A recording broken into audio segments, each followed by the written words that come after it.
Savoir et comprendre les plus récentes nouvelles qui nous touchent. Tout savoir en 24 minutes. Bonjour Francis, bienvenue à cet épisode de Tout savoir en 24 minutes. Merci de m'accueillir dans ton épisode, Maximile Sayer. Je suis ravi d'être là. Oui, j'aime toujours ça de recevoir ici. Demain. Oui, on va regarder avec les recherchistes. C'est bon. Je commence avec une première nouvelle par rapport à Beryl. Hier, tu sais, il y a eu des pluies diluviennes. Yes. On a calculé que c'était 100 mm de pluie là, qui étaient tombés là, à Montréal hier. Donc, je vais juste revenir brièvement là-dessus. Il y a eu des refoulements d'égouts, des inondations de viaducs, des sous-sols et des garages qui ont été inondés également. Aujourd'hui, les vestiges là, de l'ouragan, là, parce que c'est non pas l'ouragan là, lui-même qui nous frappe. C'est ce qu'il en reste. Exactement. Les vestiges sont rendus au Nouveau-Brunswick. Ah oui? Et oui, c'est ça, c'est en ce moment, là, c'est cette province-là là, qui est frappée de plein fouet par les vestiges de l'ouragan.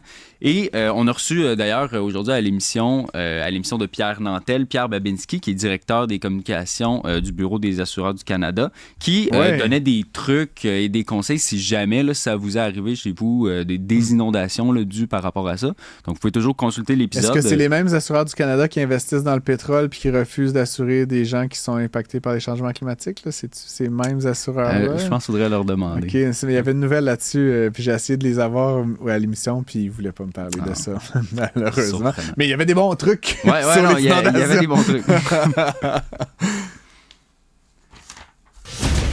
Actualité. On apprenait aujourd'hui le décès de l'actrice là, Shelley Duvall, qui, je sais pas si tu la connais, je pense pas, à voir ton visage. Non, mais oui, là, The Shining. Oui, c'est ça, exactement. Mais ça faisait longtemps que j'avais pas entendu ce nom-là. Elle a-tu fait d'autres choses? Elle a joué beaucoup dans les films de Robert Altman. Je sais pas si tu connais un peu personnellement Three Women. Mais elle joue dans pas mal une couple de ses films. Okay. Mais elle est décédée aujourd'hui là, à l'âge de 75 ans. On peut voir là, si vous avez oublié, si le nom vous dit rien, peut-être le visage vous dit davantage quelque chose. Là. C'était vraiment son film le plus reconnaissable, c'est The Shining de Stanley Kubrick.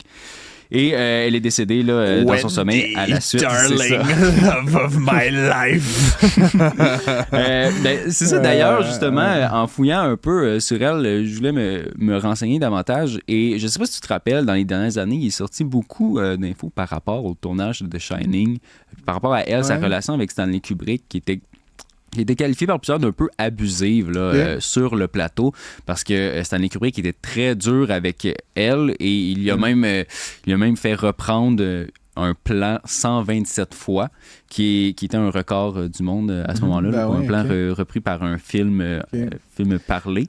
Ouais. Et le but était vraiment de la rendre exténuée, parce que quand ils ont tourné, c'est ça, exactement. Sauf qu'elle n'a pas été consultée là, dans le processus. Puis c'est arrivé à d'autres fois dans le film aussi. Donc il y a un peu cette relation-là qui, aujourd'hui, il teinte un peu là, l'image. Autre temps, autre mœurs dans la production cinématographique, là, d'ailleurs. C'est clair. C'est tout des maudits snowflakes. Mais j'ai d'autres faits intéressants. Ou de meilleurs acteurs, ceci dit. Peut-être qu'ils n'ont pas besoin d'être... Peut-être que les acteurs aujourd'hui sont tellement bons. Il y a toujours le method acting, je ne sais pas si tu connais. Il y a des gens, je sais que Jared Leto, par exemple, est bien fan de ça. Ça consiste à comme se mettre dans la peau du personnage. Et parfois, il y a une anecdote par rapport à ça. Je ne me souviens plus c'est qui exactement, mais l'acteur en question, c'est celui qui joue dans The Graduate. Là, j'ai oublié, c'est Dustin Hoffman, qui lui était un method actor. Puis là, pour une scène dans un film, il fallait qu'il soit exténué justement. Puis là, il n'avait pas dormi de la nuit. Il était allé dans des clubs, tout le bas. Il était un peu sous. Il voulait recréer le personnage. Puis là, arrivé à la scène, il y avait un acteur qui était là, qui était chevronné, qui était plus vieux. Puis il avait mis la main sur l'épaule. Puis il avait dit « Why don't you just act, my boy? » Quand même, c'est bien. Oui. Il y avait Heath Ledger aussi, là, avec son rôle fameux de Joker, là, qui avait comme un peu pris ça très au sérieux, puis qui s'est finalement suicidé dans une espèce de folie, maelstrom, très bizarre, consommation de drogue. Je pense que c'était semi-corrélé avec son rôle et sa vie personnelle, mais il y avait une partie comme le rôle l'avait comme projeté plus loin encore dans une forme de maladie mentale, puis ça a amené à son suicide. En effet, il y avait aussi l'acteur de Elvis récemment, j'ai oublié Butler, qui lui aussi avait été très dans le personnage apparemment. Là, intéressant. Oui, en effet. Mais je voulais juste souligner par rapport à Shelley Duvall que c'est elle qui a inspiré Julianne Moore à devenir actrice quand elle l'a vu jouer dans Three Women de Robert Altman, justement. Et fait cocasse aussi, elle a déjà eu dans sa maison, Shelley Duvall, 11 chiens, 12 perroquets et 58 oiseaux d'hiver, tous en même temps. Wow! Écoute, fait d'hiver fabuleux. Shelley Duvall, bonne route. Oui, bonne route. Savoir et comprendre, tout savoir en 24 minutes. Un autre fleuron québécois nous quitte aujourd'hui. Donc, après Rona en 2016 et Saint-Hubert, c'est maintenant le tour de Héroux DevTech. Le nom dit peut-être moins au grand public, mais c'était une firme d'aéronautique au Québec, un joueur quand même assez important. Donc, aujourd'hui, la firme a accepté une offre de 1,35 milliard de Platinum Equity. Ils ont annoncé, par contre, qu'ils allaient préserver leur siège social à Longueuil, puis qu'ils vont continuer d'investir dans leur centre de recherche et développement à Saint-Hubert. That's what they say. Oui, c'est ça, exactement. Mais c'est ça, pour l'instant, malgré cette perte-là au profit des Américains, on essaie quand même d'adoucir la chose en gardant, en disant que ça reste dans les mains québécoises.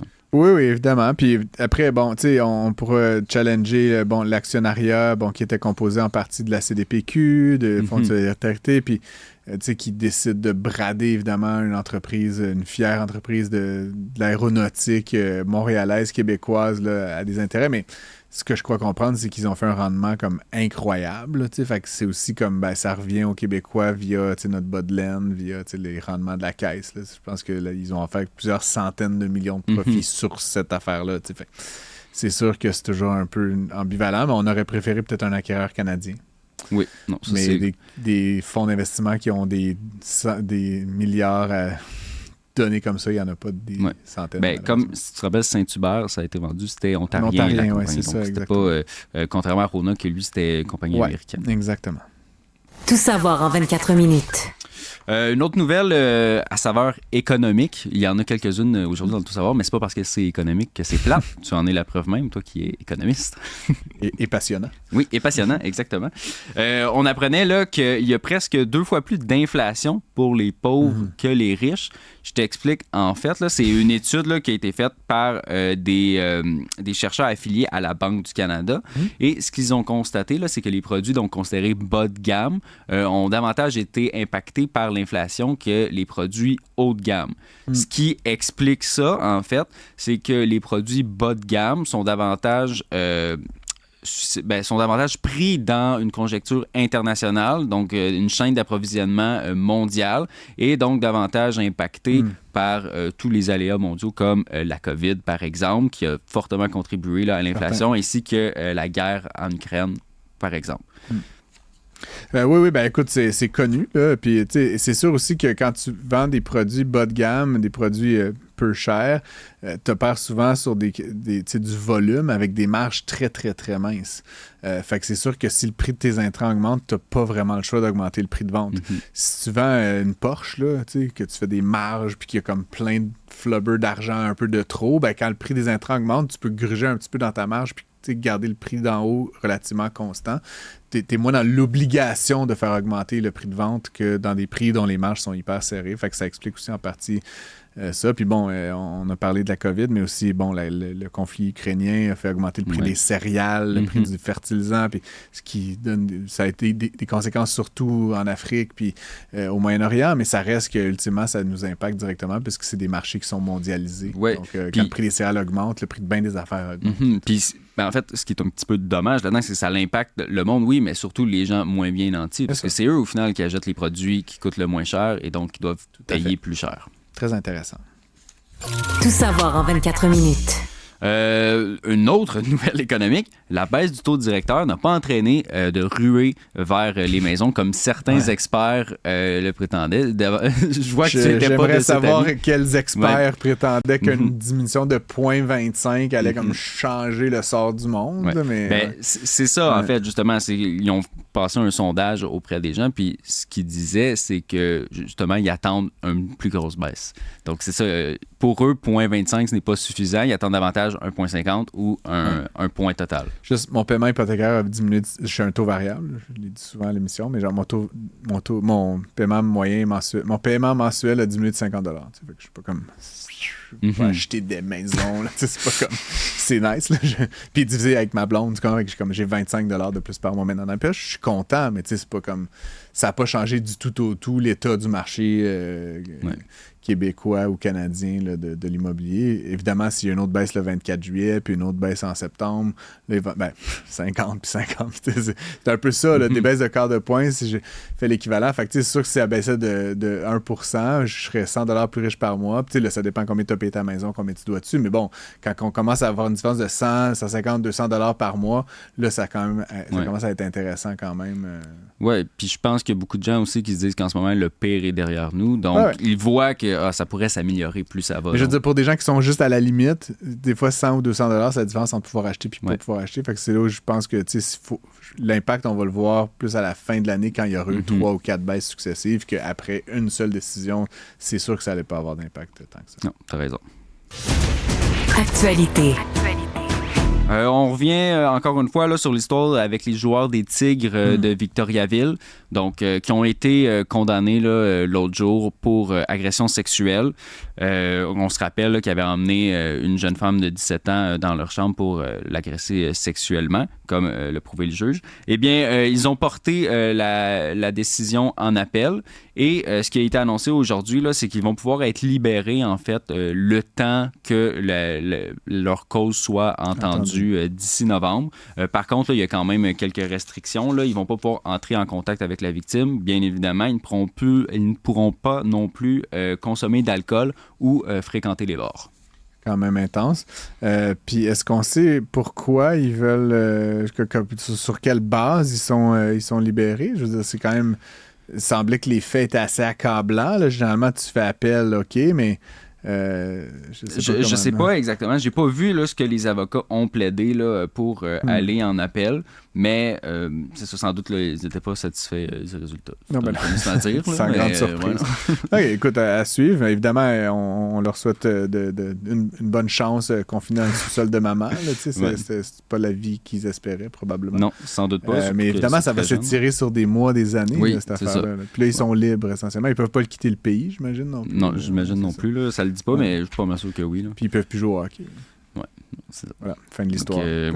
Bien triste descente aux enfers pour eux qui sont passés littéralement dans la même soirée là, de héros à zéro, là, qui venaient de remporter la Coupe du Président. Le truc, effectivement, mais zéro par choix. Ouais, non, c'est ça. C'est pas une conjecture économique défavorable. Ça leur est pas arrivé. Non, c'est ça. Tout savoir en 24 minutes. Jour 3 aujourd'hui là, du procès de Alec Baldwin. Donc, au cas où tu avais oublié, je te rappelle pourquoi Alec Baldwin est en cours.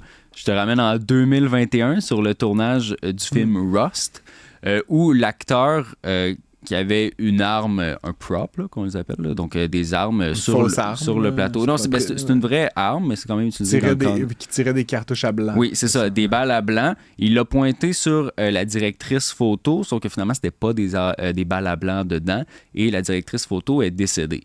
Donc, l'armurière du plateau, celle qui devait mettre les balles à blanc, elle a été jugée et reconnue coupable là, d'homicide involontaire dans ce dossier-là. Maintenant, c'est au tour là, d'Alec Baldwin d'être jugé en cours. C'est la 3e journée aujourd'hui. Et là, il fait face là, à des accusations d'homicide involontaire jusqu'à 18 mois d'emprisonnement. Donc, aujourd'hui, les procureurs ont vraiment essayé de dépeindre là, Alec Baldwin comme quelqu'un qui n'était pas prudent sur le plateau. Ils ont rapporté des faits là, comme quoi il pointait souvent des gens aléatoirement et puis voulait avoir la plus grosse arme possible là, dans le cadre du tournage. Du côté là, d'Alec Baldwin, ce qu'on plaide, c'est... en fait, ce qu'on dit, là, c'est que il a besoin de ça, il a besoin de pouvoir avoir cette liberté-là avec l'arme parce que ça fait partie de son rôle d'acteur, sa liberté d'acteur de pouvoir faire ça. Donc, reste à voir là, comment ça va se dérouler. Là. Il y en a plusieurs aussi qui critiquent Alec Baldwin parce que sa version des faits a beaucoup changé. Là. Il a dit à quelques reprises qu'il n'avait jamais appuyé sur la détente, alors que le FBI avait conclu une enquête dans laquelle il disait que c'est impossible que le fusil là, se déclenche sans que quelqu'un ait appuyé sur la détente.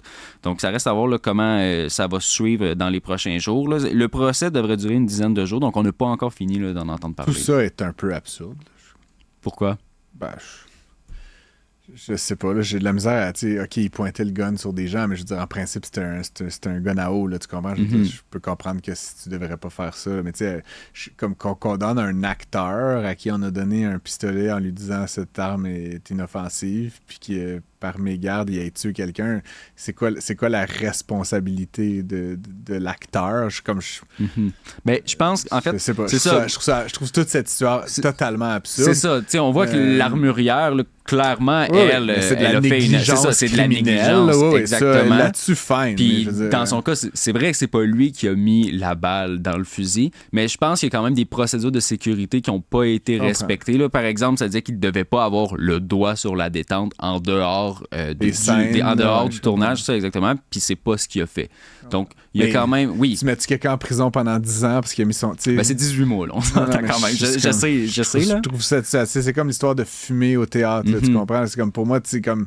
Je comprends même pas qu'il y ait un procès là, autour de ça. Là. Mais bref, écoute, la justice suit son cours. On verra bien. Là, je ne suis pas juge, fort heureusement. Ouais, heureusement, c'est le mot-clé. Tout savoir en 24 minutes. C'est l'OTAN qui se tient en ce moment, le sommet de l'OTAN, et le Canada là, a finalement cédé à la pression des autres pays qui demandaient là, de respecter la cible de 2% en matière là, de défense nationale. Donc, Justin Trudeau a annoncé aujourd'hui qu'il se donnait jusqu'en 2032 pour atteindre cette fameuse cible-là. Oui, 2032, hein, c'est presque demain. Oui, presque demain, mais je sais pas si Justin Trudeau va encore être là d'ici là. Tu veux prendre un pari avec moi? Je vais te parier 100 pour 1. Je vais mettre $1. Que Trudeau va plus être là? En 2032, Maxime Sayer. Non, je parierai pas là-dessus. Non, mais bref, écoute, tant mieux s'il veut se faufiler, mais ce que j'ai lu partout toute la journée, parce que j'ai suivi un petit peu le sommet ces jours-ci, personne n'est dupe, là. Tout le monde a dit OK, mais arrête de blabla, là, puis faites quoi, là? Je veux dire, ultimement, 2032, c'est dans très longtemps. C'est certain que M. Trudeau sera plus au pouvoir.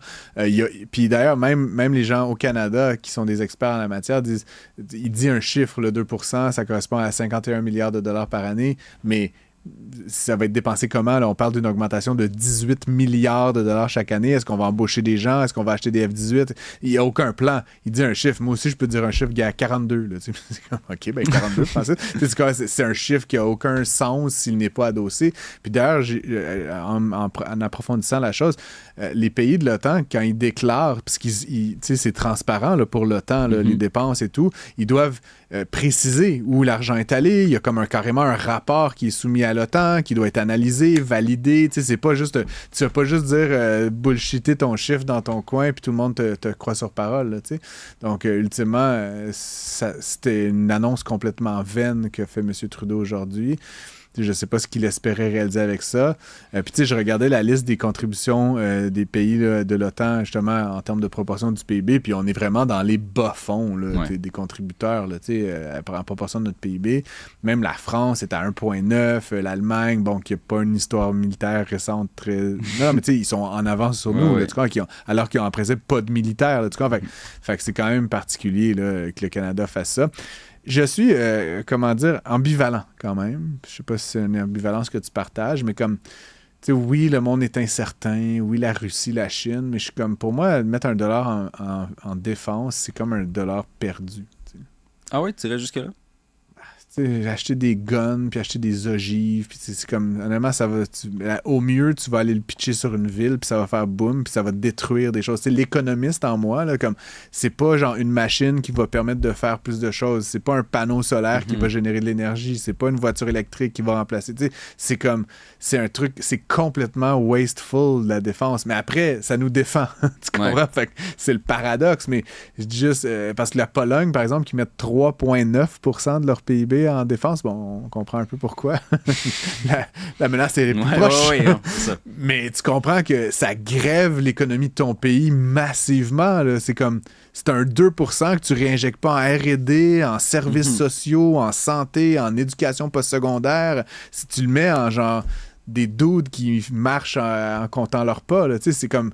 Puis qui servent un idéal de sécurité, mais qui produisent économiquement rien, qui détruisent à la limite de la valeur. Fait que pour moi, je suis comme ambivalent face à cet objectif. Oui, mais ça permet, à cause je pense qu'en fait, dans toute l'histoire du Canada, on comptait beaucoup sur les États-Unis pour nous protéger. Ouais. Donc, je pense que le fait de réinvestir un peu là-dedans, ça nous une certaine indépendance, mais c'est un symbole, tu comprends, pour moi, parce que je vois mal le Canada être envahi par qui que ce soit, tu comprends, c'est un symbole qu'on nous demande de faire, puis ce symbole-là, il passe par des ressources durement gagnées par les Canadiens qu'on va dédier à acheter des avions qui vont se faire shooter dans le ciel, là. Tu comprends? Pour moi, il y a quelque chose d'improductif là-dedans. Puis encore une fois, j'en comprends absolument la nécessité. Puis je soutiens évidemment qu'on ait une armée. Là, je dis pas que c'est mal. Je suis juste ambivalent sur augmenter sans cesse, comme le font les Américains. Là, tu vois, les budgets là, dans les centaines de milliards. Tu pourrais nourrir la moitié de la planète tous les jours avec ce budget-là, mais ils nous défendent. C'est quand même sympathique. Donc, c'est comme je te dis, j'ai une certaine ambivalence par rapport à ça. Actualité. À l'OTAN également, le Canada a signé une triple entente, là, un accord trilatéral avec la Finlande et les États-Unis. Et c'est un nom que j'affectionne particulièrement, c'est le pacte de glace. Oui, c'est la Reine des Neiges, c'est ça? C'est ça, exactement. Et donc, c'est dans le but là, de construire des brises-glaces pour protéger l'Arctique, qui est menacé, là, on estime, par la Russie et la Chine. Donc, l'Arctique, ça peut paraître loin de la Russie, mais si tu regardes sur un globe terrestre, je vous invite à faire l'exercice chez vous. Quand tu regardes d'en haut, tu te rends compte que la Russie, c'est vraiment proche du Canada, vu d'en haut. Donc, c'est pour ça qu'on souhaite protéger l'Arctique, qui devient de plus en plus là, une zone stratégique assez importante d'un point de vue géopolitique. Tout à fait. Let it go. J'arrête. Tout savoir en 24 minutes. Et je finis rapidement, là, encore une fois, avec Joe Biden. On peut pas passer outre Joe Biden à chaque jour, qui aujourd'hui là, devrait vivre une journée cruciale, le fameux ça passe ou ça casse, parce qu'il va donner une conférence de presse. Comme chaque jour, ça passe ou ça casse. Oui, c'est ça, exactement. Dans la tourmente vraiment depuis le dernier débat. Oui. Et aujourd'hui, là, c'est ça, il doit donner une conférence de presse, mais c'est un exercice qu'il n'aime pas faire. Et aujourd'hui, là, la particularité, c'est que ça va pas être un peu scripté comme ça l'était avant. Là, c'est davantage balisé ou qu'on décidait d'avance là, les journalistes qui allaient parler. Ouais. Et donc là, aujourd'hui, là, il va faire une conférence de grands garçons, comme le dit la Maison-Blanche. Donc, ça va être à 18h30 tantôt. Donc, regardez ça. Peut-être qu'on va avoir affaire à un débat 2.0 ou bien sinon, il va bien s'en sortir. Mais sans doute que la pression dans le camp démocrate doit être assez forte en ce moment. 18h30, c'est passé son heure de dodo. Hein? Commence pas. Là. Go Joe! Go Joe! Merci d'avoir été avec nous. Maxime Saeur, résumer l'actualité en 24 minutes. C'est mission accomplie.